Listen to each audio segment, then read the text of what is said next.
Aujourd'hui, je vais vous parler du réseau des retraités français. Les personnages et les situations de ce récit étant purement fictifs, toute ressemblance avec des personnes ou des situations existantes ou ayant existé ne saurait être que fortuite. Tout est parti du réseau Ecolink, que certains connaissent. Ecolink est un logiciel gratuit sur lequel vous allez trouver des relais interconnectés. Ce réseau est basé sur de nombreux serveurs et il est fiable.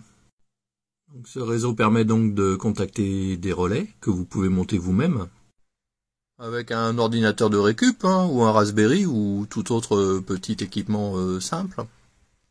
Et un émetteur, ici un TM733.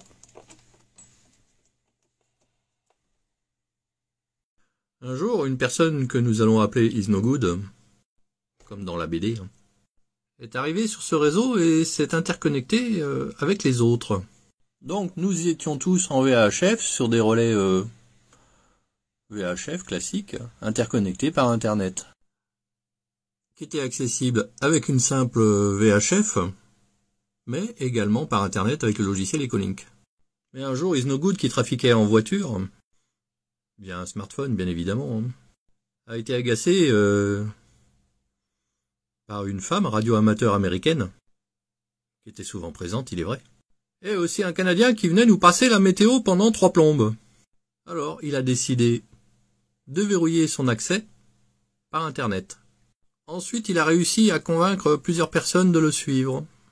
Et donc, plusieurs personnes qui étaient présentes sur Ecolink n'étaient plus accessibles, donc des relais n'étaient plus accessibles par Internet à l'aide d'Ecolink.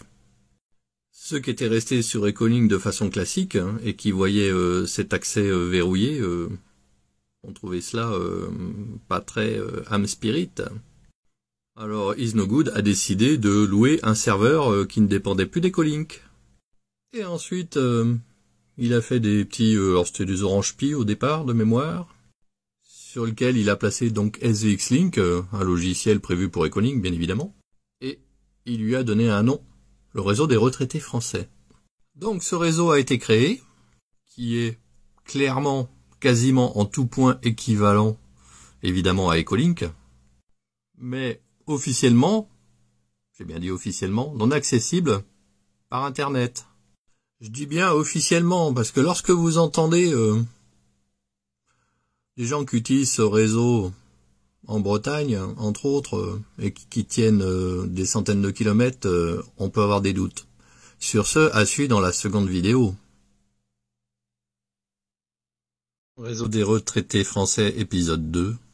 Je rappelle toujours que toute ressemblance avec des personnes ou des situations ayant existé ne saurait être que fortuite. Il faudra aller voir la première partie si vous voulez suivre. Donc, sur le réseau des retraités français, c'est pas ça, ça c'est Ecolink, vous pouviez entendre Isnogood, je pense toujours, pendant plusieurs dizaines de kilomètres, centaines peut-être même, parler avec une BF irréprochable. Eh ben oui, parce qu'en fait, il y a toujours des accès par smartphone, mais seulement pour les amis. Écoutez bien, en fait, si vous l'entendez, ce réseau. Ah ben non, vous pouvez pas, c'est vrai que c'est un réseau imaginaire. Alors, le réseau des retraités français, donc, un réseau créé de toutes pièces et qui n'est en fait qu'Ecolink, avec un filtrage au niveau de l'accès par Internet. Et pour ceux qui n'entendent aucun relais sur certaines fréquences, une obligation d'acheter la petite interface. Alors du coup, des gens achètent la petite interface, la mettent à moins d'1 mètre d'eux, et trafiquent avec un petit pocket à la main. C'est ridicule, vu qu'on pourrait trafiquer directement avec un micro et l'ordinateur, sans passer par ce pocket. Alors finalement, c'est une création d'un petit business, ça. Avant, une appli totalement gratuite, si on le désirait, et maintenant, le détournement des SVX-Link pour réaliser finalement une sorte d'application payante, vu que la majorité des gens devront acheter cette interface. Mais cerise sur le pompon, quand vous allez sur le réseau des retraités français, vous avez des clones d'Isnogood qui vont vous dire de ne pas parler plus de 2 minutes. Ah, celle-ci elle est excellente, hein. Sur Ecolink, vous parlez autant de temps que vous voulez. Et nulle part dans la réglementation française, il est indiqué qu'on n'avait pas le droit de parler plus de 2 minutes. Un jour, 2 radioamateurs corses avaient voulu contourner le système pour passer par l'ordinateur. Ils s'en sont vantés, ils ont été bloqués. Et oui, parce que Is No Good a le droit de vie ou de mort sous votre accès. Sinon, vous avez une jolie carte concernant le réseau des retraités français, indiquant qu'il y a de nombreux relais, notamment en Bretagne. Est-ce que des UV5R avec une antenne boudin, on peut considérer ça comme un relais? Oui, parce que je peux vous dire qu'ici, si vous venez sur Brest, vous n'entendrez pas le réseau des retraités français en VHF. Alors on peut considérer quand même que le réseau des retraités français est une belle opération commerciale finalement. Moi je dis que transformer une application totalement gratuite et accessible par tous, je vais le dire dans la prochaine vidéo. Parce que là, il n'y a plus de place. Saga réseau des retraités français, suite, peut-être fin, pas certain. Je rappelle que toute ressemblance avec des personnes ou des situations ayant existé ne serait que fortuite. Alors je disais que c'était une belle opération commerciale, le réseau des retraités français, parce que transformer Ecolink, un logiciel totalement gratuit, accessible par tous, sans aucun matériel, directement à partir de l'ordinateur, en réseau verrouillé, accessible à partir d'une interface, sauf si vous avez un relais local éventuellement, moi je dis que c'est très fort. Maintenant, au bout de quelques années, certains se réveillent. Ils ont mis du temps, ceci est au passage. Ils reviennent sur Ecolink et relient de nouveau des relais entre eux. Là, par exemple, vous avez le réseau ARA Auvergne, où lorsque vous vous connectez, vous tombez sur plusieurs relais interconnectés en Auvergne, avec des gens très sympas. Il n'y aura pas de petits clones Is No Good qui viendront vous dire de ne parler que pendant 2 minutes.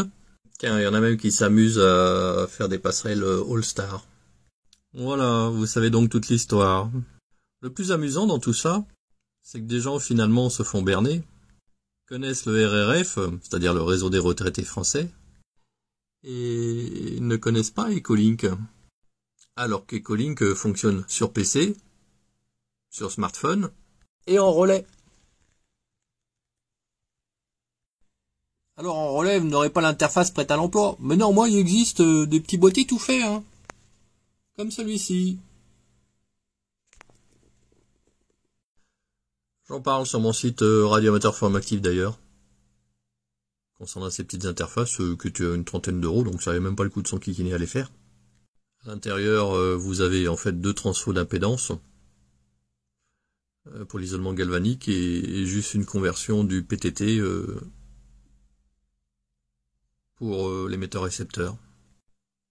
Le site existe toujours manifestement. Unicom Radio en Angleterre. À noter que si vous achetez là-bas, il faudra prévoir une taxe de 30% à la louche.